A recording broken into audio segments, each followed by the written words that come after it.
हर हर महादेव दोस्तों, स्वागत है आपका मेरी चैनल हितिका भक्ति में। आज की वीडियो में मैं आपको बताऊंगी मधु और कैटअप कौन थे। जैसा कि आप जानते हैं, पिछली वीडियो में मैंने आपको बताया था कि ब्रह्मा जी ने 4 वेदों का निर्माण किया और उसी समय विष्णु जी के कान के मैल से 2 असुर बाहर निकल आए, जिनका नाम मधु और कैटअप था।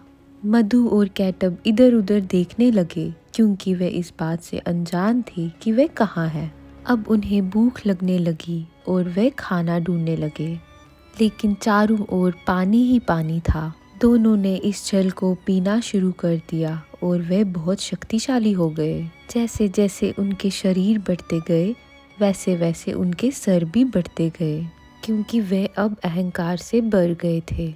उन्हें इस बात का विश्वास होने लगा कि वे इस ब्रह्मांड के स्वामी हैं, और भटकते भटकते वे कमल के ऊपर बैठे ब्रह्मा के पास पहुंच गए और 2 बाइयों ने उनका सामना किया। मधु और कैटअप ब्रह्मा जी से कहने लगे, तुम कौन हो? तुम्हारी हिम्मत कैसे हुई उस कमल पर बैठने की? दोनों बाई गुस्से से चिल्लाने लगे। ब्रह्मा जी शांत रहे, जिससे वे और भी क्रोधित हो गए और कहने लगे, या तो नीचे आकर हमें अपना राजा बना लो, या युद्ध में हमें हराकर अपनी जीत को साबित करो। जब विधाता ने उनकी बात नहीं मानी, तो मधु और कैटअप ने कमल की टहनी को हिलाकर ब्रह्मा जी को गिराने की कोशिश की।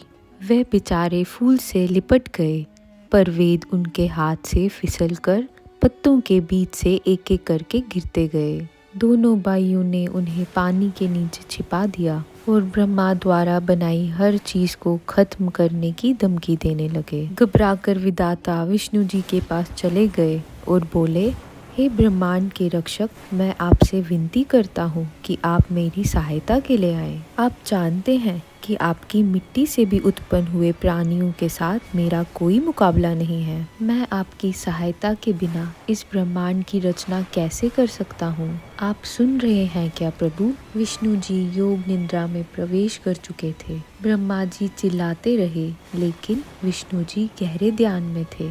कोई और सहारा ना मिलने पर निर्माता अब निद्रा से प्रार्थना करने लगे, हे निद्रा, आपकी शक्ति से ही नारायण सो गए हैं, उन्हें नींद से मुक्त करो, वे हमें इन 2 बाइयों से छुटकारा दिलाएंगे। निद्रा ने प्रार्थना का जवाब दिया और भगवान ने अपनी आंखें खोली। ब्रह्मा की दुर्दशा देख के उन्हें तुरंत एहसास हुआ कि सारी सृष्टि खतरे में है। मधु और कैटअप से युद्ध करने के लिए विष्णु ने तुरंत एक नया रूप धारण करना शुरू कर दिया। ब्रह्मा ने उन चमकदार बालों को देखा। वह विष्णु जी का घोड़े वाला अवतार था। जैसे जैसे युद्ध बढ़ता गया, विष्णु जी इस जोड़ी को मारने में असमर्थ हो रहे थे।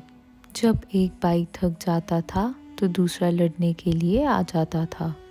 5000 साल बीत गए और भगवान अब पूरी तरह से थक गए थे। वे समझ गए कि शरीर की ताकत अब काम नहीं आएगी और दिमाग का उपयोग करके इन 2 प्राणियों को हराना होगा। अपना गदा नीचे रखते हुए मीठी आवाज में बोले, वाह, मैं आपकी कुशलता के आगे अपने सर को झुकाता हूँ। आप दोनों सच में बहुत शक्तिशाली हैं। तुम्हारी हर इच्छा को मैं पूरा करूँगा। इस पे मधु और कैटअप बोले, आपकी ओर से एक वरदान उस कमजोर से जो हमें हरा ना सका, जिसका नीला रंग डर के कारण और भी नीला पड़ गया।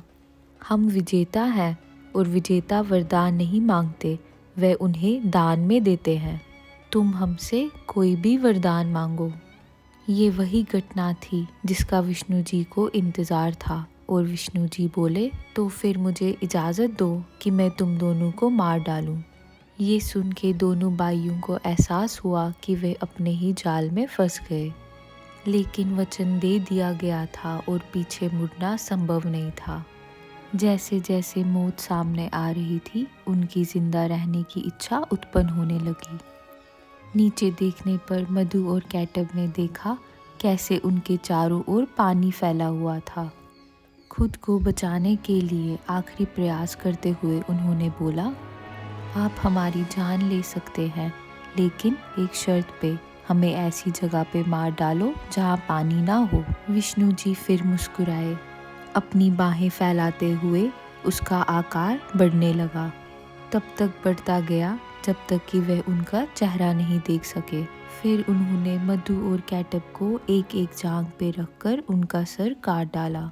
इस प्रकार विष्णु जी ने मधु और कैटअप को मारा, इसीलिए उनका नाम मधुसूदन पड़ गया। वेदों को प्राप्त करते हुए विष्णु जी ने दोनों भाइयों के शरीर से ब्रह्मा को इसका उपयोग पृथ्वी पर भूमि बनाने के लिए करने का निर्देश दिया और ब्रह्मा जी ने इस पृथ्वी की रचना शुरू कर दी। तो गाइस, कैसा लगा आपको मेरा ये वीडियो? अगर अच्छा लगा तो मेरी चैनल को लाइक, शेयर और सब्सक्राइब करना ना भूलें। जल्द ही मैं आपके लिए इसका नेक्स्ट एपिसोड भी लेके आऊँगी। हर हर महादेव।